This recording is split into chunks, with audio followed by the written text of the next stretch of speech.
All right. So I'll tell you more about some things like how can language models impact our privacy, which is the work that I did with a couple of colleagues at our lab at ETH Zurich. So the premise is relatively simple. So imagine that you go online and you take like bunch of stuff that people post on social media, and then kind of what kind of private information can you infer from that?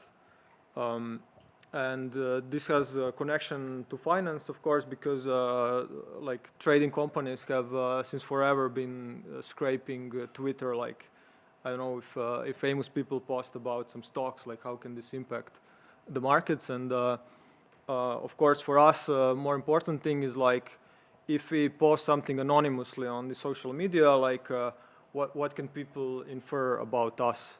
And then here is an example.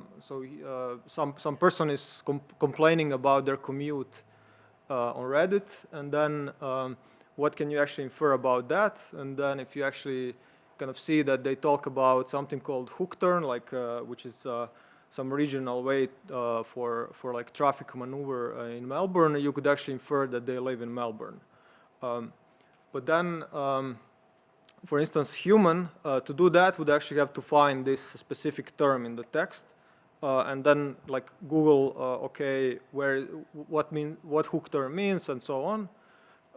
And then here you can see that humans kind of like are very expensive. Like if you were to ask people to do this, this would not scale and it would be very expensive. And then you would have these kind of traditional NLP methods where like you would have to go and collect, like label a bunch of these social media posts and kind of have pairs of post and location and all the other attributes. And then this again does not really scale that well in terms of cost, and it's limited to specific attributes. Like if you want to infer location, you have to train for location. And what changes with language models is that you can now just basically what's called zero shots. Like you can just paste this prompt and say like infer anything, and this should in principle work. And that's what our work showed, that you can kind of take all posts that somebody posted on Reddit and kind of paste them into prompt that says you are expert investigator trying to do online profiling and text analysis. And then you paste all these comments, and then you just give this to the language model, and then the language model can infer things like location, occupation, age, and sex of this person without ever being trained specifically for this. So like now, if you wanted to infer like any other attribute, you would just be able to kind of paste it here and do that. And why is this really important? So first of all, they are very accurate at this. So if you take the latest language model like GPT-4, they're almost as accurate as humans in this task. So here we did a study on like bunch of attributes: gender, location, marriage status, age, education, occupation, and then we categorized them on how many of them were language models able to infer compared to humans. And then you can see that for some of them, they're actually, it's actually quite astonishing how much can they infer about people. And here humans had access to additional data. So they had, for example, access to which subreddit was this comment posted to. And here, this may be the most important thing. It's that this is so cheap and so fast. So now if you hired somebody to do all this labeling, this would be very expensive, and with GPT it's 100 times less expensive and 200 times faster. And moreover, since we published this paper, cost of GPT-4 decreased 3 times. And the human labor kind of stayed constant or even increased.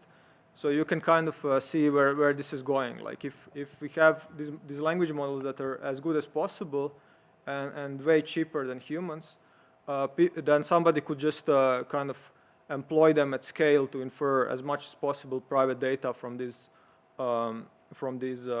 online media posts, and this could lead to kind of de-anonymizing things that people post on the internet. So how to prevent this? There are basically two ways. One is on the provider side. So companies like OpenAI could try to train the models to refuse such requests. So if you ask them, try to infer location of this person, they should train them to say, I will not do that. We show that this basically fails. So this is like almost 0% the case. And the other approach would be on the user side. So the person that's posting the comment could actually have some kind of plugin that anonymizes this information. So we're actually doing, this also kind of doesn't work, but we're trying to improve it.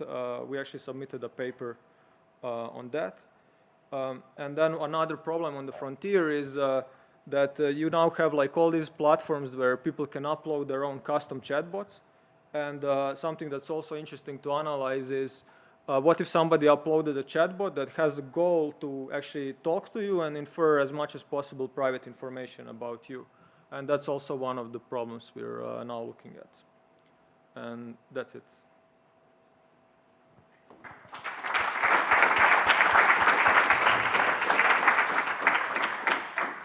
We have time for a few questions.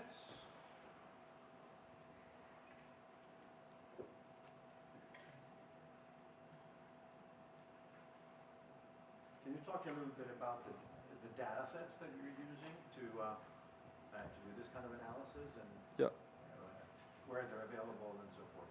Yeah, so what we did actually, so when we started, our initial goal was, okay, there was this data set called Share GPT, where people were uploading things that they talk to with GPT, but then the problem was that it's not labeled, so you don't have, like you don't know location of these people. So what we did in the end was that we went to Reddit, and basically we manually labeled Reddit comments. So like if somebody posts on Reddit/Melbourne, we would assume that this person lives in Melbourne. And same for like all these categories like gender, location, marriage. Like if somebody posts at like Reddit/teenagers, you may assume that they are teenager. So we like went and really manually labeled all this for all these categories. And that's how we evaluated all these language models. And how sensitive are your results to the specific prompting that you're using? Do you play around with that and tweak that, or? Yeah. Yeah, exactly. So the prompt here is relatively simple. So it's kind of composed of these three things. So one was a system prompt, where you just say you kind of try to prompt the model to say that like you're expert investigator, you have years of experience at this. Then the second part is you tell it like it's a game, because if you don't tell it it's a game, then it may refuse. But if you try to kind of trick it to not refuse it, and then the last part is just kind of pasting these comments, and it more or less works. So, and that's also like one of the reasons why this is kind of problematic, because it's so easy, right? Just, like anyone can go and more or less do the same thing and try to infer these things. So I would say it's not very sensitive to prompting. That's what we found.